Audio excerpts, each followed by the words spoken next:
Okay, welcome back, guys. I'm going to be trying to do a little bit of the vision chapter. I'm going to pick up where we left off. But I will say I'm super congested. My kids are super congested and they're around me right now. So I'm going to try to see how far I get. I might have to stop and restart the recording. Let's see how far we can get. This was the last thing that we had discussed when we were talking about different ways that we see color. We have different theories, and it's important to note that these theories are not mutually exclusive. So when we talked about the eyeball, we said that there were cones, 3 different cones, for processing the 3 main wavelengths of color that we see: blue, red, and green. Of course, we see the greater spectrum of colors, but that's all thanks to these 3 cones and how they can decode and how sensitive they are to different wavelengths of light. So the red and green are very close to each other. You can see that here around the 500s, and they overlap significantly. So when it comes to yellow and orange, both of these cones are going to play a part in coding that, and we're going to talk about that today. The other cone is way off here in the 400 nanometer range, and these are called short cones because they do short wavelengths of light. They are very fast, but a short wavelength. So the fact that we have these 3 cones in our retina is where the term trichromatic theory comes from. Tri for 3 and chroma for color, 3 color theory. And again, I'm going to present to you not just, we talked about the trichromatic theory, we're also going to talk about the opponent color theory. And with opponent color theory, these are different sets of cells inside of the retina that are doing color processing. So there's going to be 3 stages of color processing where different mechanisms or physiological mechanisms are taking place in how that color is processed.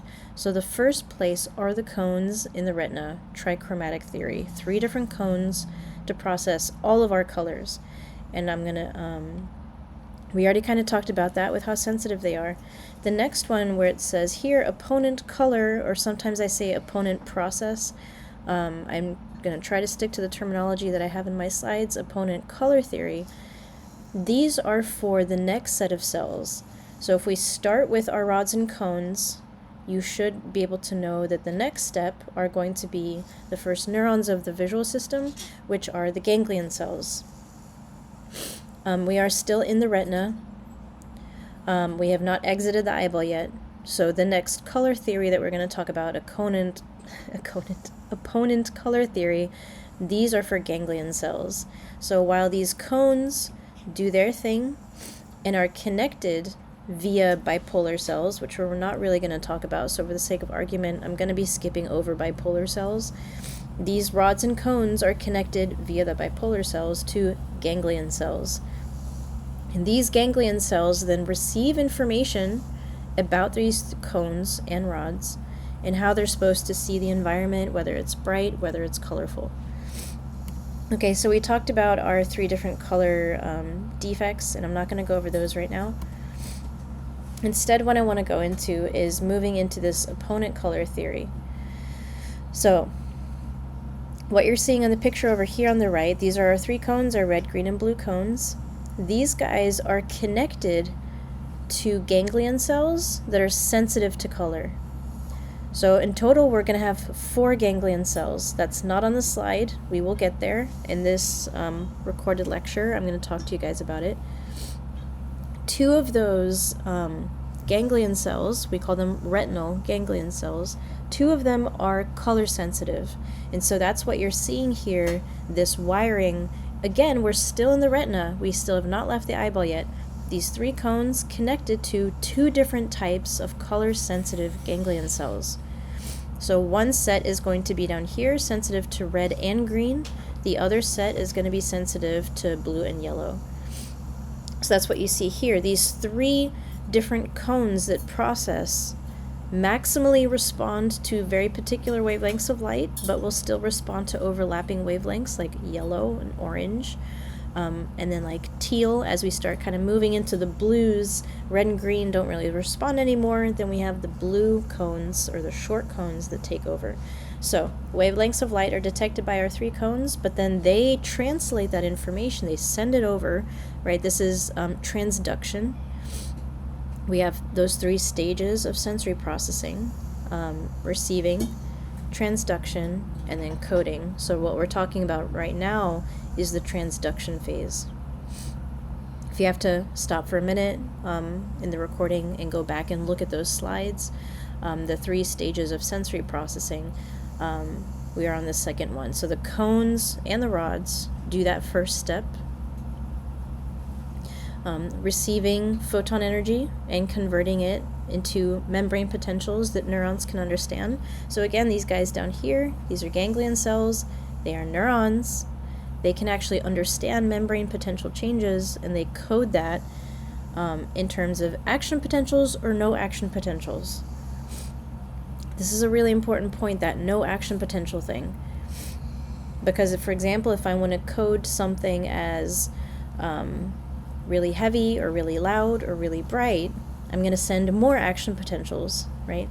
But sometimes the absence of information is also information, right? This is kind of maybe a weird analogy, but if you're talking to someone and you ask them a question and then they don't answer and they kind of like start talking about something totally different, right? The absence of information, the fact that they didn't answer your question, that they're maybe beating around the bush, that tells you, oh, maybe they're hiding something. It's similar when it comes to neurons coding information. They fire sometimes when something is really strong, but if they stop firing, that's also relevant. They're saying something else happened. And that's exactly what's going to be the case with these retinal ganglion cells, because you see down here, these are coding for red and green. So it's going to have to code it in different ways.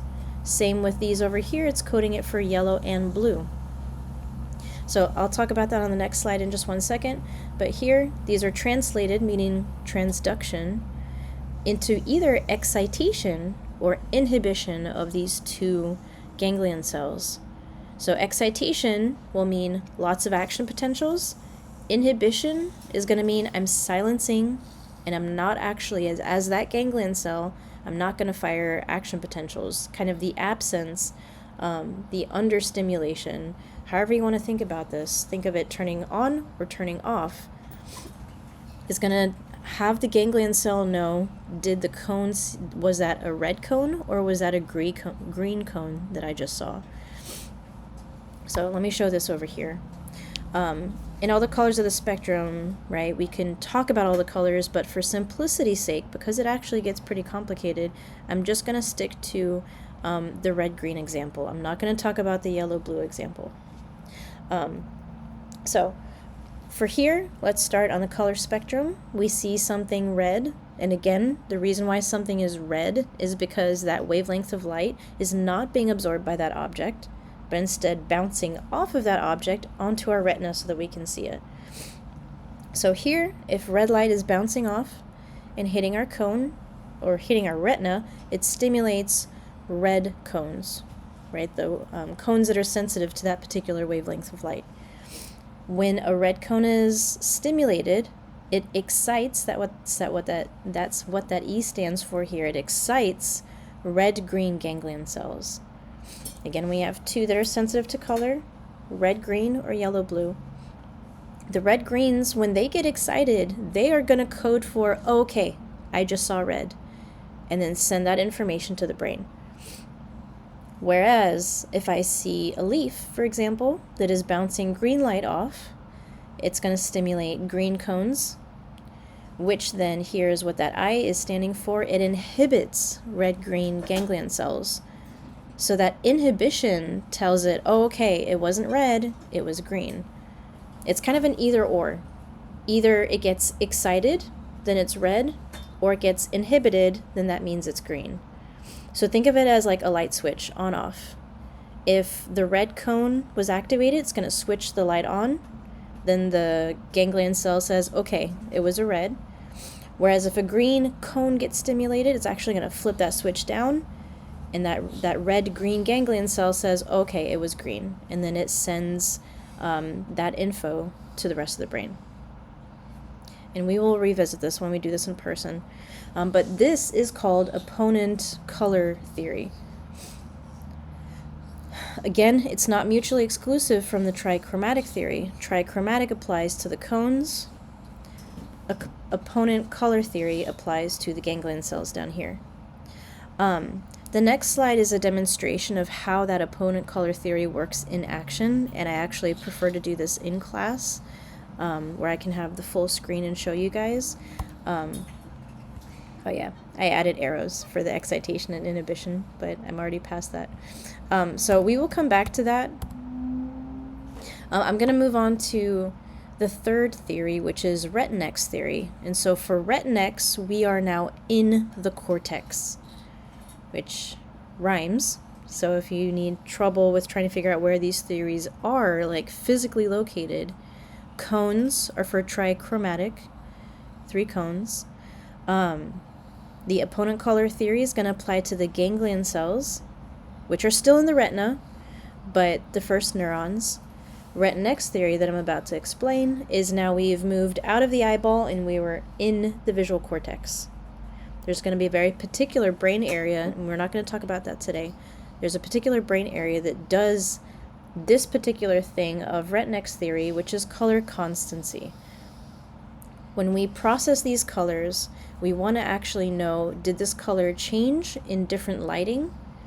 Right? It would be kind of weird if, and we experience that to some extent. Sometimes colors do look different under different lightings, but it does stay fairly consistent to us. If I'm wearing a blue sweater, and if I go into the shadows, or if I walk outside where it's really bright, or I turn yellow light on, the blue should stay fairly constant in my perception of the color blue. Right, but as I showed you guys that example with the blue and black and white and gold dress, sometimes even within a single picture, within different lightings in that picture, it can appear differently. So sometimes our ability to do color constancy is challenged. But what you're seeing here on this picture is the same Rubik's Cube in different lightings, or if it helps to think about it this way, with a different filter. So we either have a yellow filter or a blue filter. We would still see those colors, like this one in the corner, as green. Actually, here it's looking kind of yellow, but that's exactly it. We're able to look at this, kind of subtract out that blue filter, and see this as green, blue, red, yellow, white, orange, or brown. Yeah, I guess it's more of a brown.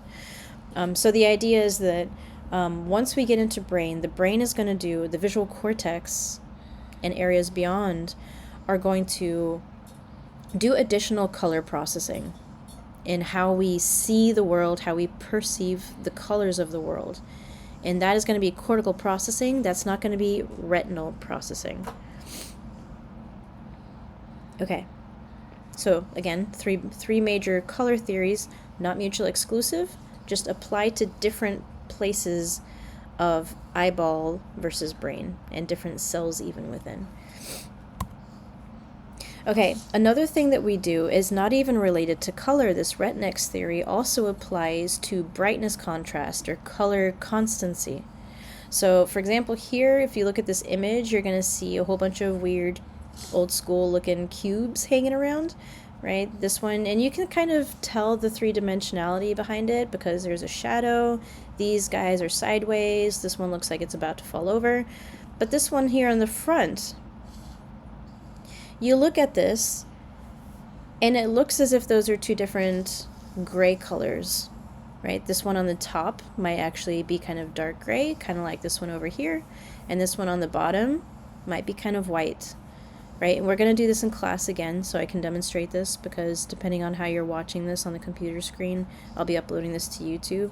It might be hard for you to see, but what is really fascinating is that these two are actually the exact same color, because if I add a little bar here and I remove really relevant information, all of a sudden you can see these are exactly the same gray tones. And the reason why, now even when I take it away, this might go back to looking at dark gray, and this one is kind of a lighter shade of gray, not white, but a lighter shade of gray, is because of this border here. We have a really dark border, and weird things happen when we have contrast between dark and brighter things, or just in general, the idea that there is a border, there's some kind of contrast. This, let me get my marker here.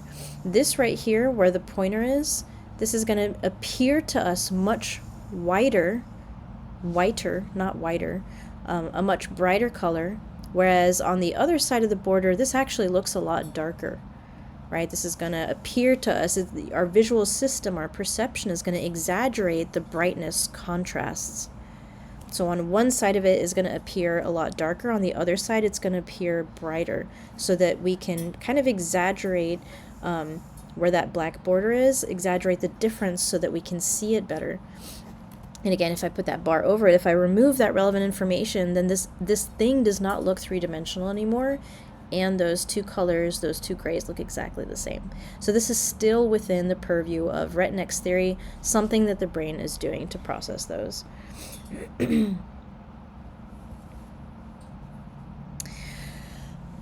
Okay, the optic nerves. This is also really helpful to sketch this out in person. So I will probably do this again in person. But what the big takeaway from this is that we have two optic nerves taking in information from the left, what we call the left visual field, the stuff that I can see into the left of my body, and the stuff that I can see on the right side of my body. But the thing is, when light hits each eyeball,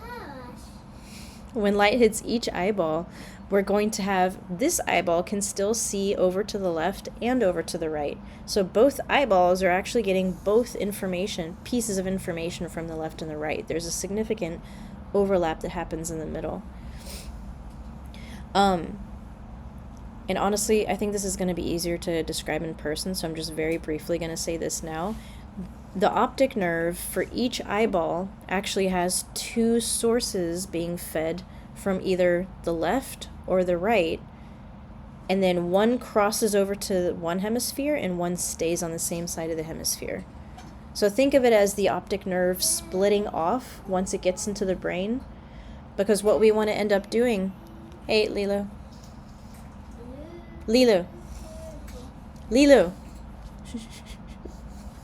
Sorry. If you guys remember when we talked about sensory motor processing, everything is contralateral in the brain except for smell. Smell stays on the same side of the brain that it came in. So if I plug one nostril and I smell just with my right nose, it's going to stay in the right hemisphere. Everything else crisscrosses. We say that those signals are contralateral. So everything that's coming into my right ear ends up on the left side of my brain. Same with motor. When I move my left hand, it's actually going to my right, or rather my right motor cortex is making my left hand move. My left motor cortex is making my right hand move. If I touch someone's face over here, they're registering it in their left somatosensory cortex. So everything is crisscrossing. That includes the visual brain. It gets very complicated though because the optic nerves split off. So I will sketch this out in person so that we can kind of differentiate that a little bit better. Just another different angle, and I can use this again when we meet in person to kind of talk that through. But what you can see is that some fibers, they cross over here, which is what this optic chiasm is. It's kind of a crossroad for crossing fibers when they go to the other side of the brain. But overall, one half of the brain is going to get all the information on the left visual field, will all go to the right brain. Everything on the right visual field goes to the left brain. So even though both eyes can see both sides of the visual field, inside the retina, the information, once we get into the optic nerve, it kind of splits off so that the hemispheres get half and half.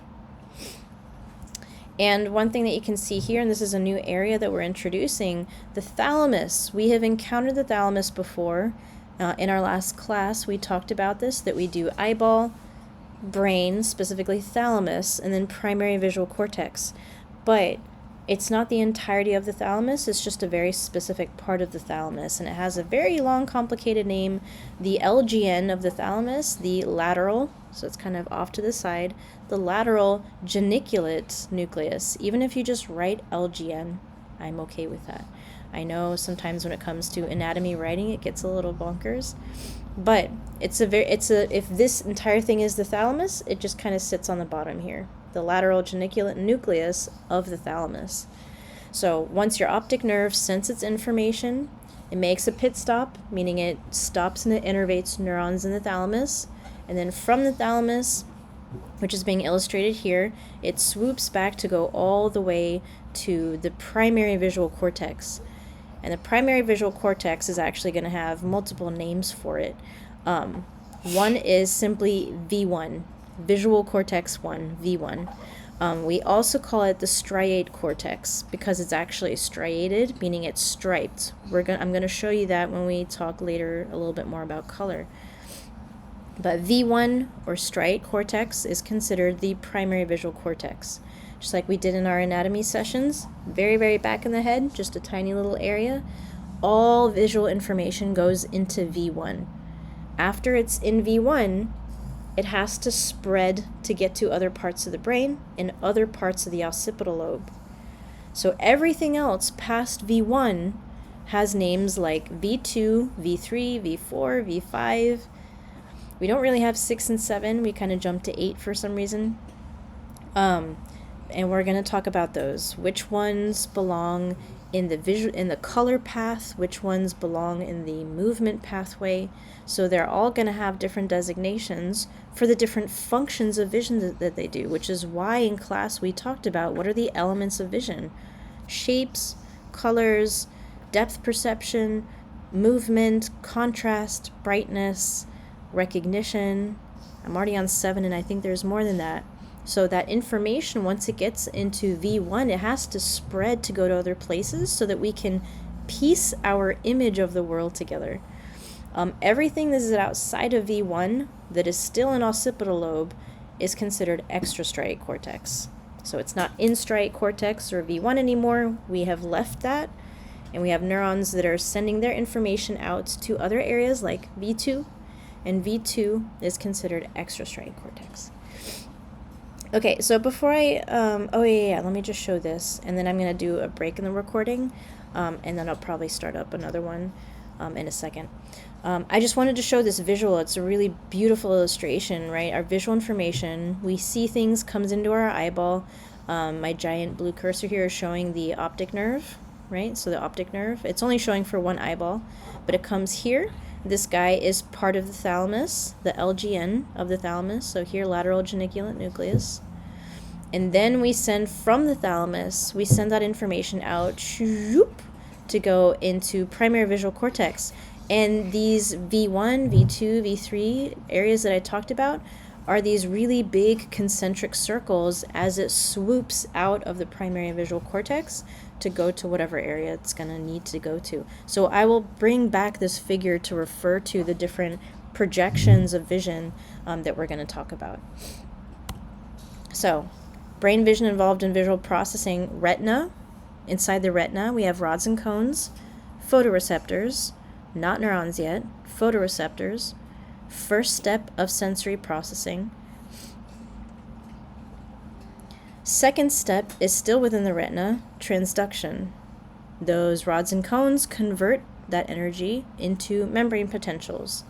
Then our first neurons, which are retinal ganglion cells inside the retina, retinal ganglion cells, do that first neural processing of visual information, right? The two that we talked about are color-sensitive ganglion cells, red-green and yellow-blue. We're going to have two others that we talk about, not today. After the retina, it goes out the optic nerve, and you can actually see down here the optic chiasm where some of them crisscross. Then we go to the thalamus, specifically the LGN, the lateral geniculate nucleus. After that, striate cortex, or V1. And then after that, V2, and everything beyond.